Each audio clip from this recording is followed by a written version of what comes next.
Welcome back. So I'm going to be working on a new carrier, which means that I need weapons both for the carrier and for the vehicles that are going to be on it.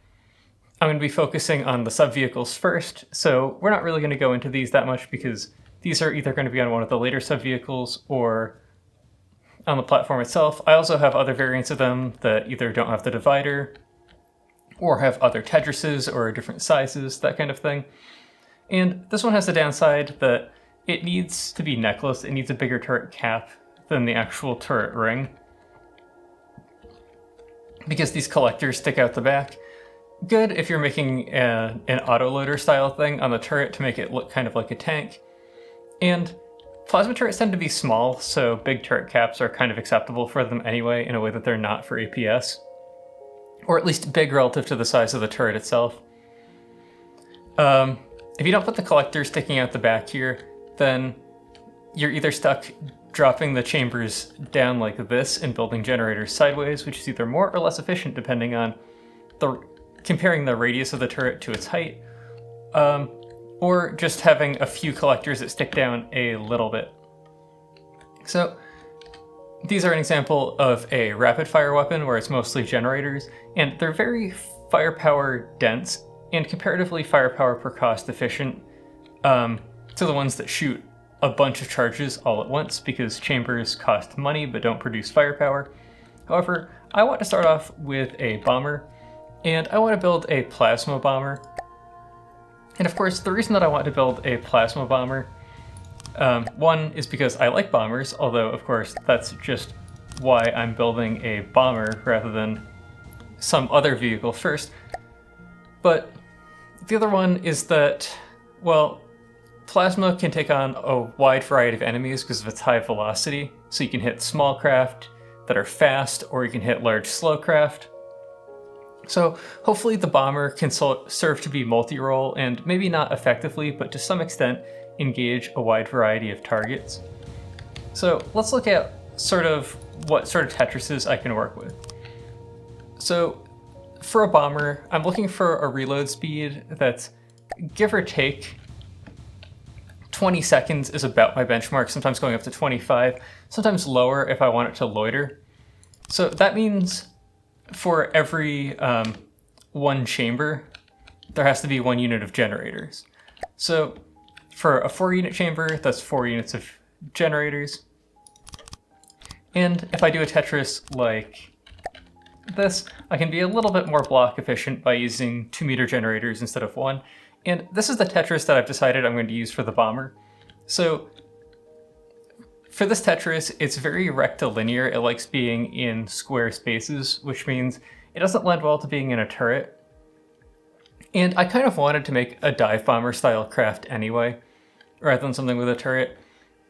Would a turret be more effective? Well, yes, I think the answer is just yes. You almost always want to build weapons on turrets in From the Depths, unless you have a dedicated front sider.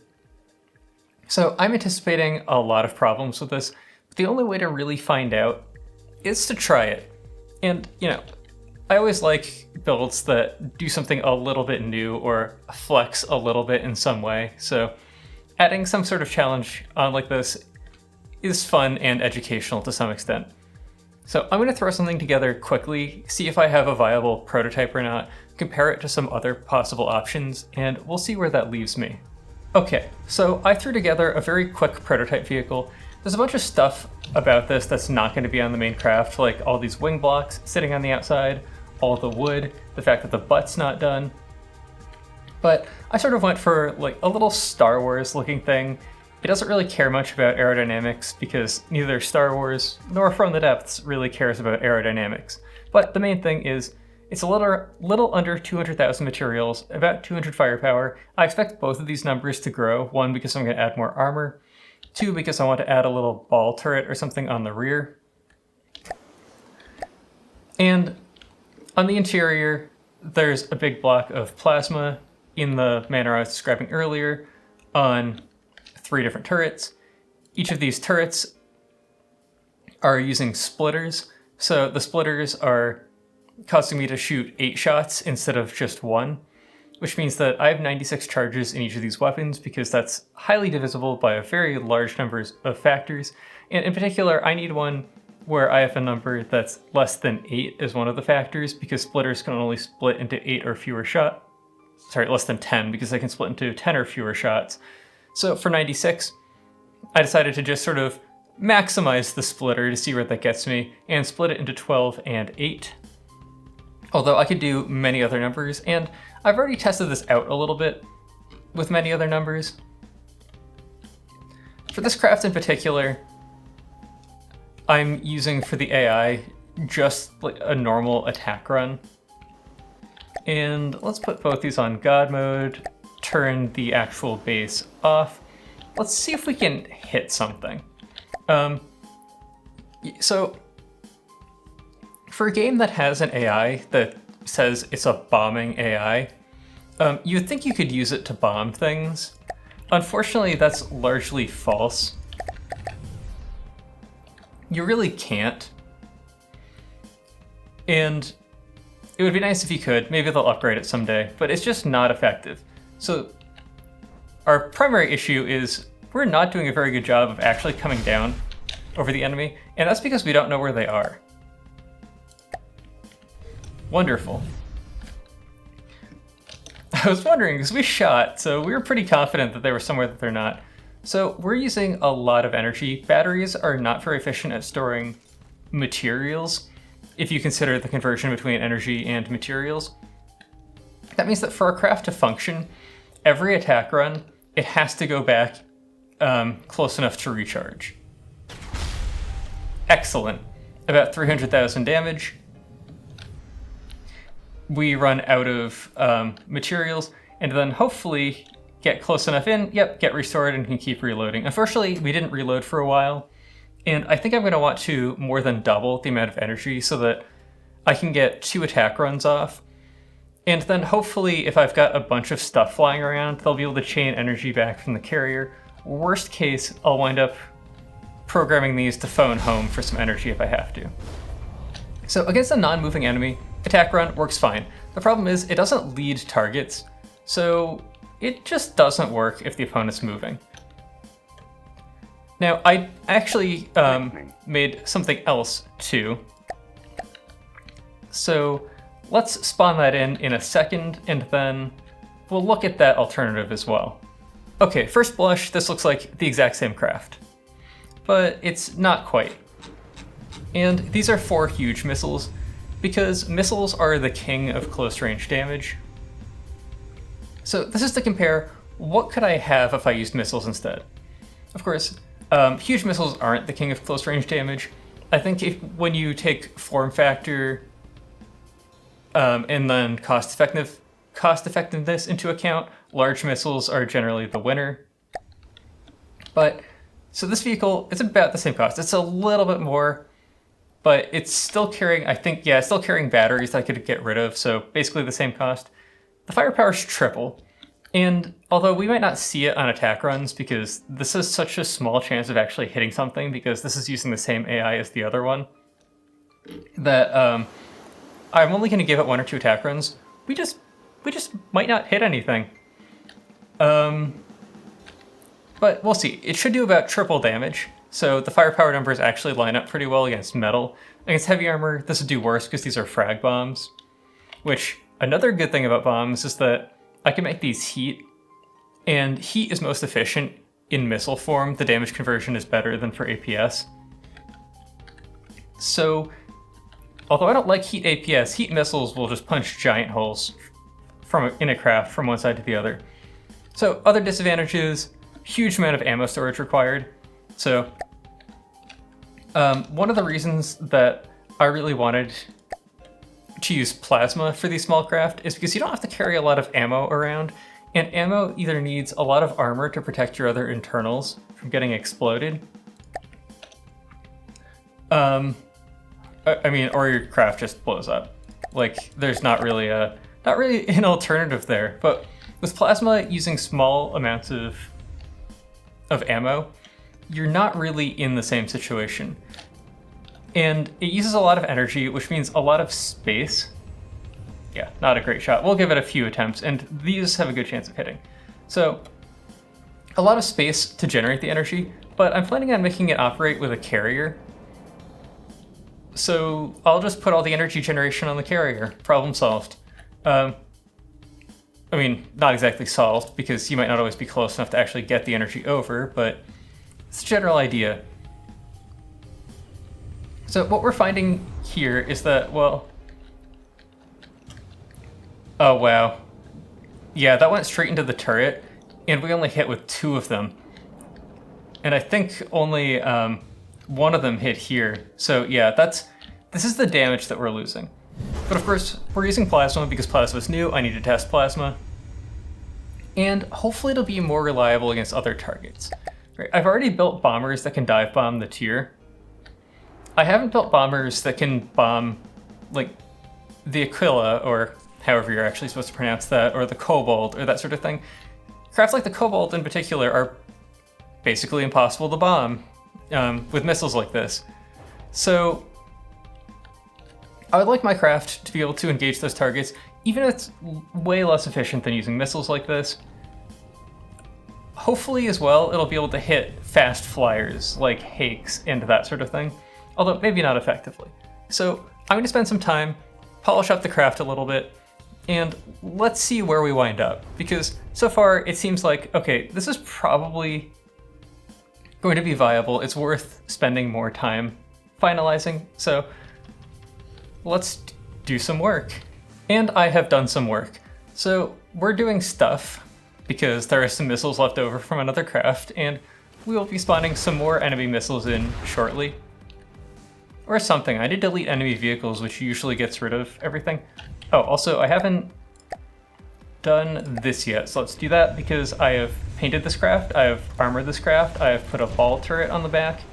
It has detection, it has anti-missile systems, and it has a breadboard. And oh god, does it have a breadboard. That took me like 24 hours to do. And it's not because the breadboard took a long time. Well, it sort of is, but it isn't. This is not that complicated compared to other breadboards I've done, but I was intending to have this breadboard do nothing except switch between charge and circle at distance, and just make everything work, because I want to use as much AI behavior as I can without really going into breadboard behavior. But my god, was that frustrating. And the reason why it was frustrating is because, well, there's multiple reasons. One, charge doesn't have a height offset, so you can't use it for flyovers. I've mentioned this before, I'd really love it if it did. The other thing is airplanes have this behavior, whereas it should be in the maneuver. Adjustments? No, it's in the maneuver. Max pitch to target for altitude control, and you can either pick between pitch to reach target altitude or pitch towards target point. And unfortunately, pitch towards target altitude, all that does is if you're under that altitude, you pitch up by this amount. If you're over it, you pitch down by this amount. That's totally non-viable. It's completely non-functional. I want to pitch to reach target altitude, but I do not want to do it the way that it's implemented here. Pitch to reach target point. Oh, well, this is in some ways worse because while it does work for a functioning craft, the point could be 50 meters away or it could be 5,000. And in one case, you might pitch very aggressively, even though there's a small difference in height. The other way, you might not pitch at all, even though there's a huge difference in height. So, after flailing for just hours and hours and hours trying to get this thing to actually hit a variety of craft, I'd tune it for one, spawn it in a different one, tune it for that one, it wouldn't work for the first one, couldn't get it working for everything. So screw it, we're gonna roll my own. So I'm using my own altitude control. This does not do APN or PN guidance on the altitude control, so if an enemy's coming towards you or going away, you might get better or worse results. It's also getting around the pitch control, which this craft is still trying to use, despite the fact that nothing's hooked up to it. No pitch control, instead it has main negative. So you see the main drive flailing around, that's our pitch control. And it's controlled from the breadboard. And it's actually keeping us at the height that it says it's going to on the tin, 500 meters, which is not something I could do with the AI. So with that sorted, and it's only sorted to some extent. I can actually try doing some more bombing runs with this and see how it compares to the bombing run AI and see if I did better. And I'm going to put this on God mode because all that I'm worried about is whether or not I can actually bomb things. And I'm going to start off with a very easy target, and we'll see how we do. So this is not really what I'm trying to optimize for in some ways because, well, this is very achievable. It's the less achievable things that I really want to optimize. We didn't see it before shooting at a small target.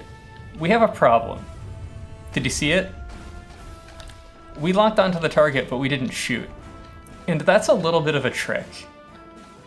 We locked onto the target with CWIS, idle aiming at enemy, and the local weapon controller did not take the shot when we got into range, and that's because the local weapon controller was not trying to shoot at a part of the vehicle that it could actually reach. It could shoot at about 90% of the vehicle. It was almost clearly aiming here. So there are two things that can really mess this up. One, the aim point goes for a portion of the vehicle that we can't shoot at, which has happened every time coming in, and the tier is actually a worst case for this because of how long it is. The other one is we can, the aim points can swap on our way in, and then the barrels will go towards one point and then have to snap back towards the next, and they won't shoot either portion. So we've had perfect run after perfect run after perfect run against the tier, and we just haven't shot it. And there's actually nothing I can do about this. This is completely beyond my control. There's nothing in this game that will allow me to do this other than using Lua, and I'm trying to keep this AI as simple as possible, and I've even gone way further from that than I wanted to. So finally, we got a target point towards the middle and actually got to shoot. And unfortunately that sprayed damage all over the place and didn't take a big chunk out of any point in particular. Did about the amount of damage we'd expect. I mean, it's fine. It's not spectacular, but it's fine. Let's see if we get one more decent shot off.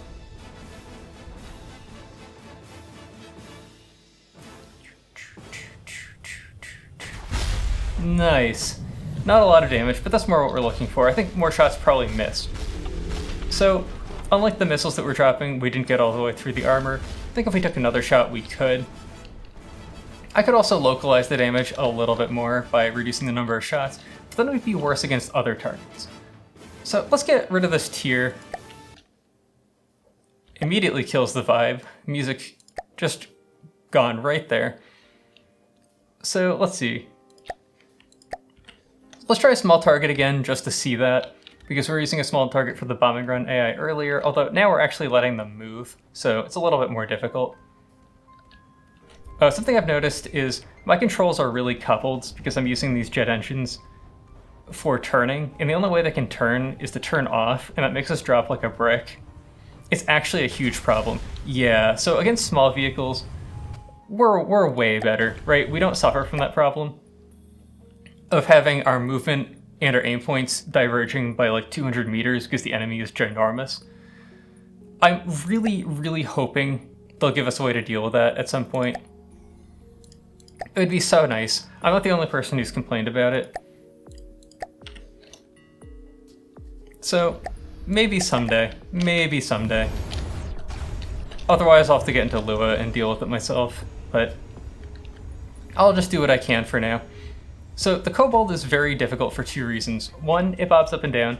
Two, it strafes at 90 meters per second in a circle, and it's a relatively tight circle at that.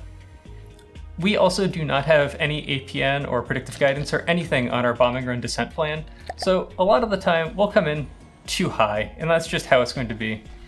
Unfortunately, it looks like the charge AI itself is not doing a good retreat to re-engage pattern. That's not something I have control over. Oh, it looks like the Kobold is also descending. That makes life even worse. So I did a thing with the charge AI and clicked disable adjuster under distance 500 meters.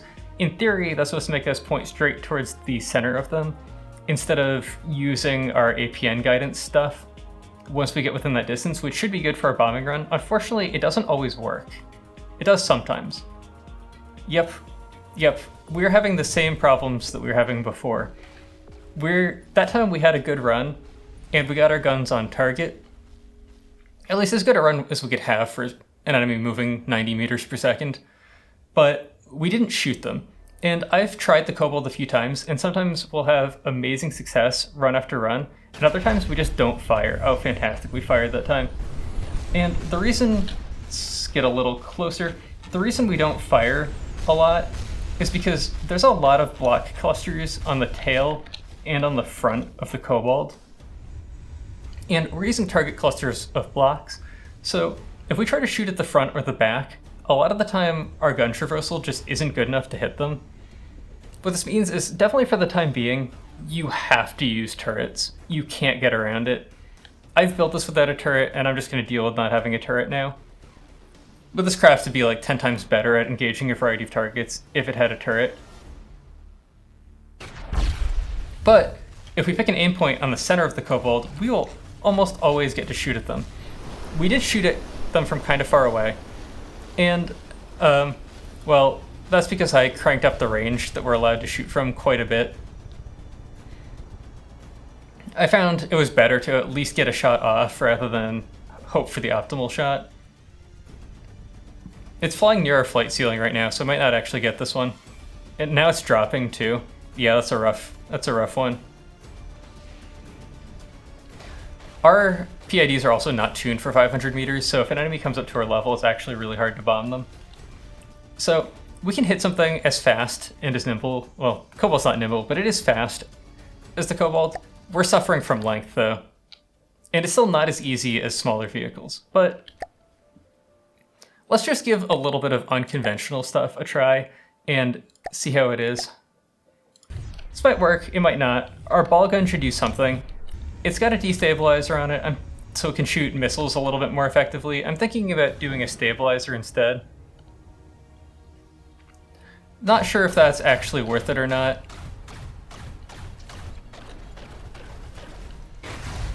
There we go. Got him. So even if our accuracy is not great, at that range with a shotgun effect, it's pretty devastating. Now, I'm not going to optimize this craft for this sort of environment, but I would like it to help out a little bit, right? I'd like this gun to chip away at enemies, shoot down a few missiles, pull its weight to some extent. Still, given how terrible it is against missiles, I'm thinking about just putting on a magnetic stabilizer. So I don't know why we went right. I think we were hunting down this vehicle, and for some reason when it turned left quickly, we went right. I don't, you know, I'm not programming the APN guidance, so I don't know why it did that, but it seems kind of weird. Also, maybe it was just going for a different craft.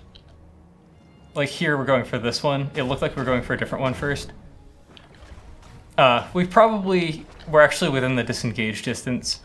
That's probably what got us. It made us start a new run instead. Yeah, it's actually kind of bad, but I have to use the disengage distance stuff so that we have less of a chance of just straight up ramming other vehicles. And the fact that it bit us there is just something I'll have to deal with because I'm not going to optimize for these. If we didn't disengage, I think we would have killed it. There as well, if I had our guns set up to fire from further away, I think we could kill them from here. It's kind of annoying. Yep. We took off about half of the vehicle. That's enough to kill it. So it's kind of annoying. I could tweak some of these settings and we would be better against takes, but with just breadboards, there's nothing I can do to tweak the settings only for Hakes, and I don't want to be worse against everything else. So we can fight them a little bit. It's not great, but it's kind of manageable. I don't know. Let's try something else. I'm sort of thinking, well, what about other planes? The Aero Tyrant is pretty fast. It's not as fast as we are, though. As chunky as we are. So time will tell if this design is feasible or not. One of the worst things about it is that if we lose a engine, we're just done. As soon as the first engine goes down, that's it.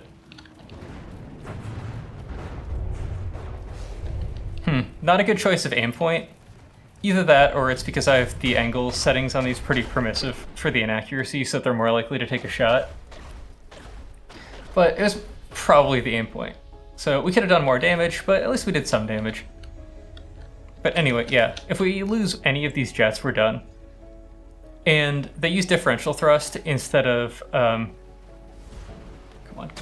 Nice. They use differential thrust instead of thrust vectoring because they're just so far off axis and close to the center of mass in terms of distance this way that thrust vectoring just wouldn't get them very much.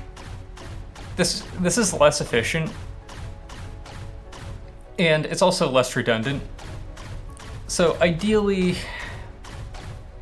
I could do something about this, or ideally, you know, I would make something that has better redundancy. If you have 4 engines, it'd be nice to be able to lose at least 1, maybe even some set of 2, as long as the 2 are balanced. If this turns out to make this craft too bad, I'll definitely reconsider it. So, our ability to dive does not have APN guidance built into it. So, we did not come down to altitude in time. Oh, well, they were going into the water, so that kind of explains that. Oh, yeah, that'll do it, I think. Air Tyrant has more engines than us, but might actually have less redundancy in terms of, or similar redundancy in terms of losing them.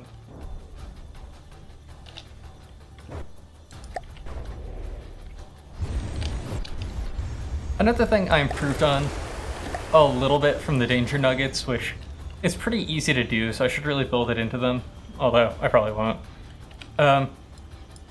This has an estimator for both, well, how long it's going to take to reload. This is the amount of time it's been since the last shot. This is how much time is left on the reload, as well as how long it's going to take to reach the enemy, which is based on how fast the enemy is moving away from us, as well as our top speed. It doesn't take into account how long it'll take us to turn around, so we'll usually be there late with a bit of a buffer. But it means that if the enemy is heading towards us, we won't get there too early. So we'll always have a shot ready unless something really unexpected happens. Or if the enemy's running away from us, we'll turn and chase them earlier, so that we'll waste less time. So, a little improvement there, but I'm okay with how this thing functions. It's not fantastic, but it's good enough that I'm gonna go ahead, build a few other vehicles. I'll keep monitoring the weak points like the engines, or I only have these guys for roll control. I can afford to lose more of them, but not that many, because this does not function without roll control. I don't have any yaw, pitch mixing, that sort of stuff, and the different AIs are very, very inconsistent about whether or not they handle it properly. I think the airplane behavior just doesn't, so you're kind of in trouble anyway. But this always assumes that it's facing up for this pitch. It doesn't mix it, which I've done on other breadboards. I just wanted to keep this one simple, not spend a million years on it. So if we lose roll authority, we're just in so much trouble. Anyway, that's all that I have for this episode. I hope you've enjoyed watching, and I'll see you in the future.